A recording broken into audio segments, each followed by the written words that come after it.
Landlords, stop it. We're so frustrated with California landlords who aren't following the letter of the law. And there's so many good California landlords that have been throughout the eviction moratorium.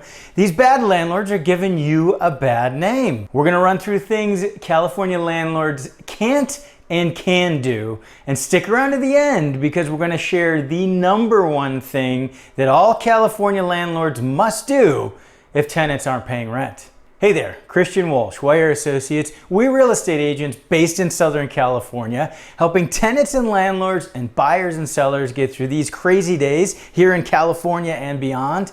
And we're here with another big update for California landlords. We wanted to record other content. We had other stuff we were planning, but we're still getting the same questions from tenants because landlords, bad landlords, are not doing what they're supposed to. They're not following the laws under the eviction moratorium. Now look, I know these are stressful times. I know the laws are hard. I know they continue to change, but some of these things have been in place for almost a year right now. And there's plenty of good California landlords who are following the law, who are doing the research. And these other landlords are giving you a bad name, and we hate to see that. Here's the other thing. Well, good California landlords are doing the research they need to know to follow the letter of the law and hiring the professionals who know the letter of the law. The problem is bad landlords aren't. So here's what we're going to ask you. Whether you're a tenant or a good landlord, please share these updates with the landlords who don't understand the law right now and encourage them to do the research and find the appropriate professional. So remember, we can't give tax or legal advice, but for the most honest and up-to-date real estate advice, subscribe to this channel. So now we're going to run through 4 common things that landlords can't do as of right now, thanks to the eviction moratorium. So number 1 is a landlord cannot evict for non-payment of rent due to COVID-19.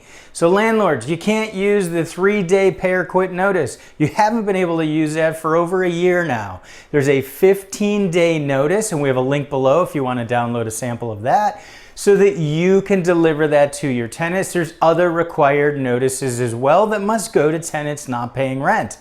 If the tenant pays you 25% of the missed rent from September 2020 through September 21, if they pay that by September 30th, they cannot be evicted for non-payment of rent due to COVID-19. Number 2, a landlord cannot terminate a tenancy just because the lease is up. And I know this frustrates a lot of landlords. They've been waiting for their tenants' leases to be up to get those non-paying tenants out.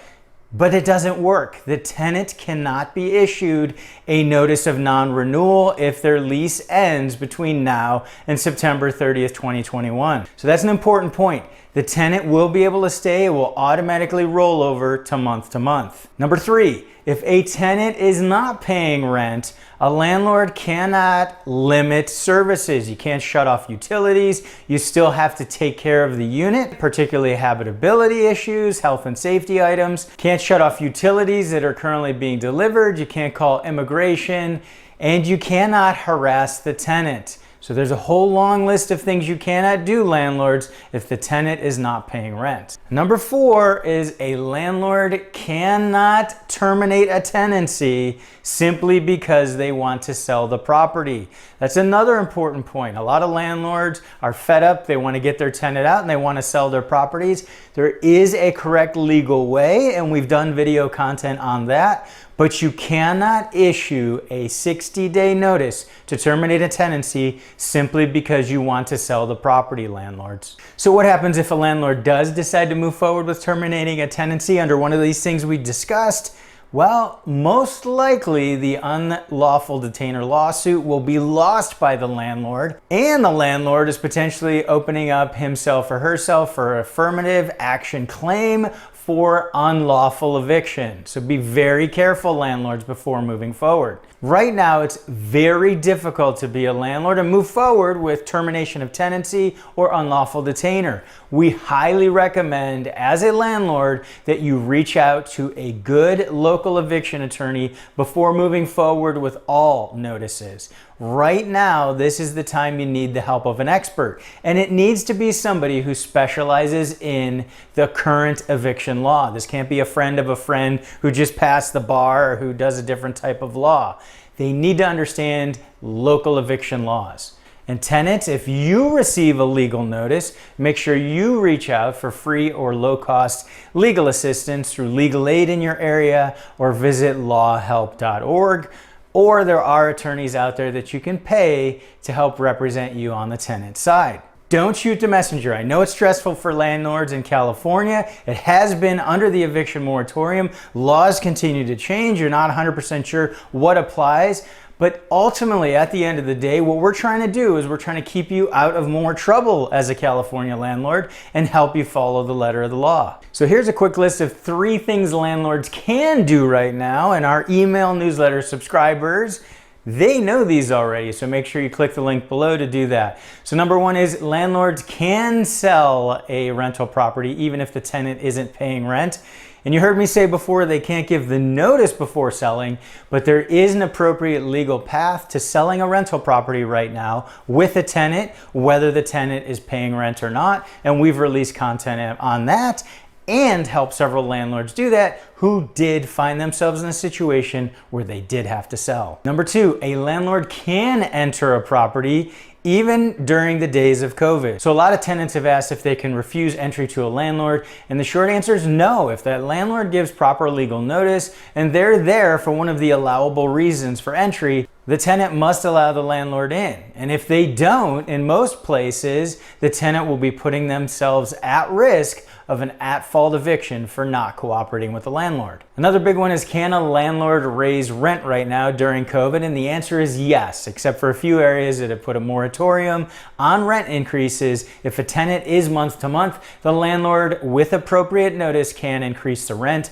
but they will be subject to AB 1482 limits in place on rent increases. Thanks for sticking around to the end. I promise to let you know the number 1 thing that California landlords must do right now if a tenant is not paying rent. And this is what is required due to AB 832, which is the most recent version of California's eviction moratorium. And the answer is that landlord must be applying for rental assistance. So all California landlords with non-paying tenants, make sure you visit housingiskey.com to start the rental assistance application. There's still plenty of funds there in many areas and more funds coming that will help landlords recover the back rent. And in the future, going forward, when the eviction moratorium is over, AB 832 says that landlords are going to have to apply for rental assistance in any case where there is non-payment of rent before they can finish up with an unlawful detainer. So do it now, landlords. I don't mean to come down hard on you, landlords. Again, I know it's a very stressful time for you in addition to the tenants, but the good landlords, thank you for doing what you're doing and trying to follow the law and learn what you need to do. Leave your comments below, California landlords and California tenants. I want to hear what your frustrations are, and I want to see if we can get answers for your questions. Please leave your comments below. We'd love to have you subscribe to our free weekly email newsletter where we cover topics like this and a whole lot more for tenants and landlords and buyers and sellers. Thanks for tuning in. This has been Christian Walsh, real estate agent with Wire Associates, and we appreciate you.